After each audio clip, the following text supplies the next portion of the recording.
One fine morning, New Zealanders discovered a huge monster on Muriwai Beach, which seemed to have crawled out of the water during the night.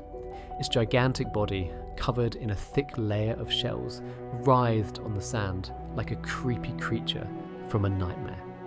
People were afraid to approach it because of its unsettling appearance.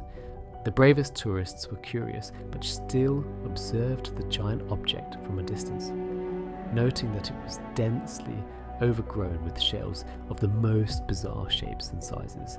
People were particularly shocked to see that some of the shells soon began to open, revealing disgusting, worm-like creatures crawling out of them. These photos were taken by local resident Melissa Doubleday.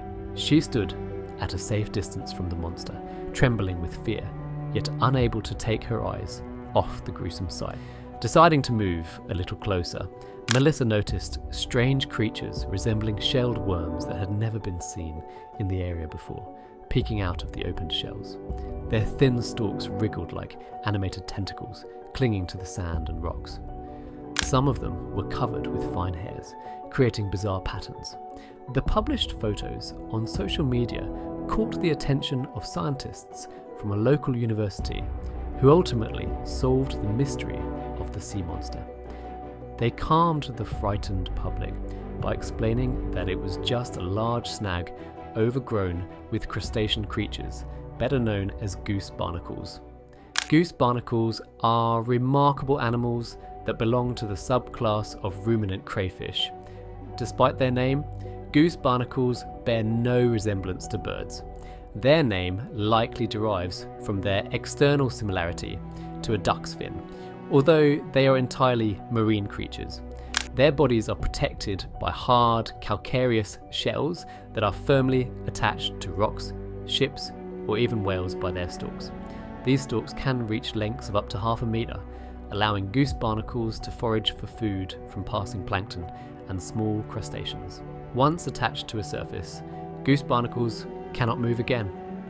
They create a sort of cement mortar that permanently glues them in place, enabling them to survive in the harsh conditions of coastal waters, where strong currents and storms could easily wash them out to open sea. Often, the concentration of goose barnacles on the surface is so great that they cannot grow wide. Instead, they become long and thin, like large pencils, as occurred in this case.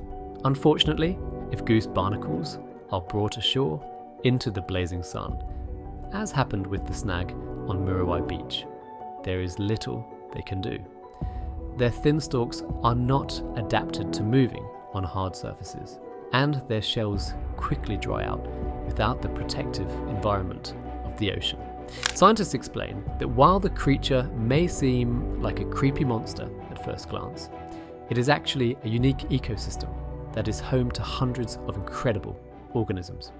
Each goose barnacle's shell is an entire world filled with tiny organisms feeding on the leftovers of their neighbours. Thanks to Melissa's photos and the scientists' explanations, New Zealanders were able to take a new look at this strange creature. Instead of horror, they felt admiration for the amazing diversity of life in the ocean and nature's ability to create such unusual life forms.